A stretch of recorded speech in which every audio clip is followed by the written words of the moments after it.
ठीक है बेटा, आज हम फिर इंटर क्लास की बात करते हैं। उसमें रस आता है बादशाह। ये रस बहुत हैं, ठीक है। इन पर कंफ्यूज नहीं होना है बेटा। जरा में आप कंफ्यूज हो जाए, किसी का स्थायी भाव किसी में कर दे, किसी का स्थायी भाव किसी में कर दे, बिल्कुल ऐसा नहीं होना है।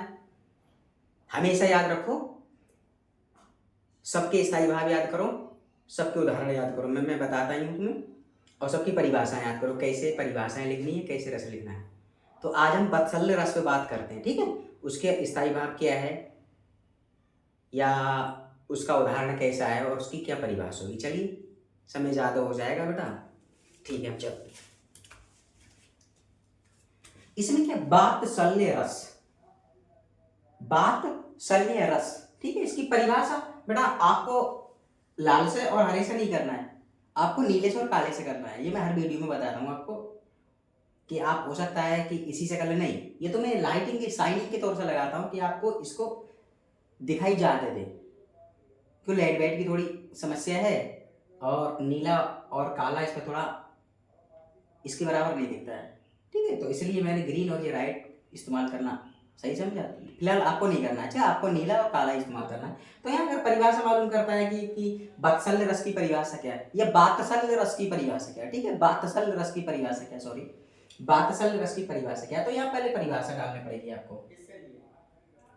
परिभाषा डालना पड़ेगी आपको राइट, सॉरी, ब्लैक से, और उसके नीचे बड़ा अंडरलाइन जरूर करनी होती है, जैसे ऐसे हम हर वीडियो में बताते, ऐसा करना है आपको, अंडरलाइन, अंडरलाइन बोलते हैं उसको, ठीक है। अब उसकी परिभाषा लिख देने की, बात रस की परिभाषा क्या होती है, कैसे होती है, ठीक है। तो इस रस का स्थायी भाव क्या होता है बेटा, बत्सलता, बत्सलता, ठीक है। बत्सलता इसका स्थायी भाव है। बालकों के प्रति, बालकों के प्रति बड़ों का जो स्नेह है, बालकों यार, बालकों के प्रति, यार ये किसी की संतान है, ये किसी का बच्चा है, ठीक है।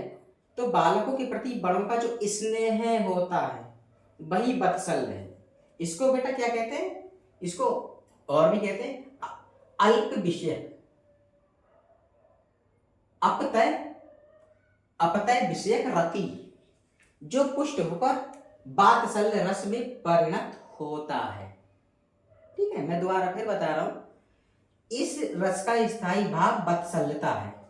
बालकों के प्रति बड़ों का जो स्नेह होता है वही बत्सल है, जो पुष्ट होकर बात्सल्य रस में परिणत होता है। इतनी बात समझ में आ गई। ये तो बड़ा रस हो, सॉरी, ये तो आपकी परिभाषा होगी किसकी, बात्सल्य रस की। अब इसका उदाहरण लिखना है आपको, उदाहरण लिखना है क्या, जसोदा हरि पालने झालवे, ठीक है।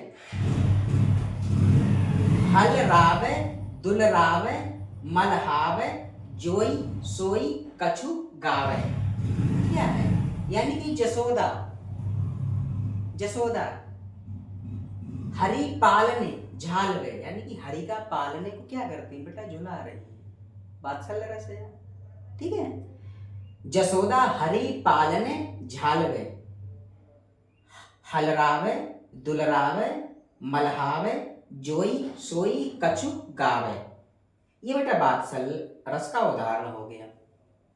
आपको परिभाषा भी याद करनी है प्लस उदाहरण भी याद करना है। बस यहाँ मैं आपको समझाने का प्रयास करता हूँ कि आप समझ जाएं बात्सल्य रस क्या है, या वीर रस क्या है, या करुण रस क्या है। यानी कि बालकों के प्रति बड़ों का जो स्नेह होता है, क्या होता है बेटा, बात्सल्य रस होता है। सिंपल और सरल भाषा में मैं आपको उस भाषा में बताता हूँ, सरल से सरल भाषा में समझाने का आपको प्रयास करता हूँ, ताकि आप लोगों की समझ में आ जाए। मैं जानता हूँ कि हाई स्कूल और इंटर में आने के बाद बच्चों को ज़्यादा वो हो जाते हैं, सोचने लगते हैं कि पता नहीं कितने मार्क्स आएंगे हमारे, कितनी परसेंट बनेगी हमारी, क्या होगा क्या नहीं होगा। तो पढ़ाने के तौर से बच्चों के साथ में बच्चा ही बनना पड़ता है। कुछ भी करो, कैसा भी करो, ऐसा कुछ कर जाओ जिससे बच्चों की या विद्यार्थी या स्टूडेंट की समझ में आ जाए। तो मैं सरल से सरल भाषा का बेटा इस्तेमाल करता हूँ यहाँ, ताकि प्रत्येक बच्चा, मतलब जो प्रतिभाशाली होते हैं, तेज बच्चे होते हैं, वो भी समझ जाएं, जो उनसे नीचे होते हैं मध्यम स्तर के, वो भी सीख जाएं, और जो निचले स्तर के बच्चे होते हैं वो भी सीख जाएं। मेरा उद्देश्य होता है प्रत्येक बच्चे को समझाना, तो इसलिए मैं इस भाषा का इस्तेमाल करता हूँ। तो कन्फ्यूजन नहीं होना है या कन्फ्यूजन दूर करनी है, कन्फ्यूज बिल्कुल नहीं होना है, और निरंतर या लगातार प्रयास करते रहना। चलिए हम अपने रस पे आते हैं। मैं दोबारा फिर बता रहा हूँ आपको, बातसल्य रस, इस रस का स्थायी भाव बत्सल्यता है। बत्सल्यता, बालकों के प्रति बड़ों का जो स्नेह होता है वही बत्सल्य है, जो पुष्ट होकर बात्सल्य रस में परिणत होता है। इतनी बात समझ में है। अब बात आती है बेटा किसकी, उदाहरण की। जसोदा हरि पालने झालवे,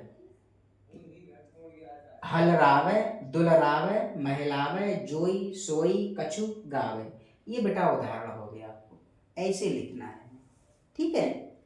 और कुछ रस और रह गए हैं, वो भी मैं समझा दूंगा आपको, इसके बाद कुछ और करेंगे। मैं लगातार हिंदी का कोई ना कोई क्लास लेता हूँ और मैं वही पढ़ाता हूँ सिलेबस के अकॉर्डिंग जो आपके पेपर में या परीक्षाओं में आएगा, बाहर से कुछ नहीं पढ़ाता। और बिंदास तरीके से आप पढ़िए, मेहनत करिए, आपका हो जाएगा, बड़ा अच्छे अंक लाएंगे आप। और हर माँ बाप का ये सपना होता है कि हमारा बच्चा पढ़ लिख के कोई बड़ा इंसान बन सके।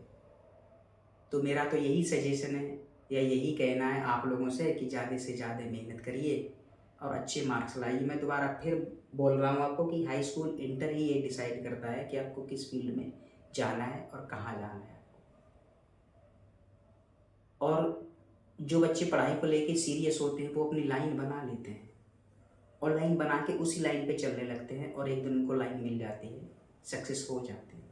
सक्सेस यूँ ही नहीं मिलती, बहुत तगड़ा संघर्ष करना पड़ता है, बहुत सारी मेहनत करनी पड़ती है, बहुत ढेर सारी ख्वाहिशें मारनी पड़ती हैं, तब कहीं जाके संघर्ष करने के बाद आपको सक्सेस मिलती है।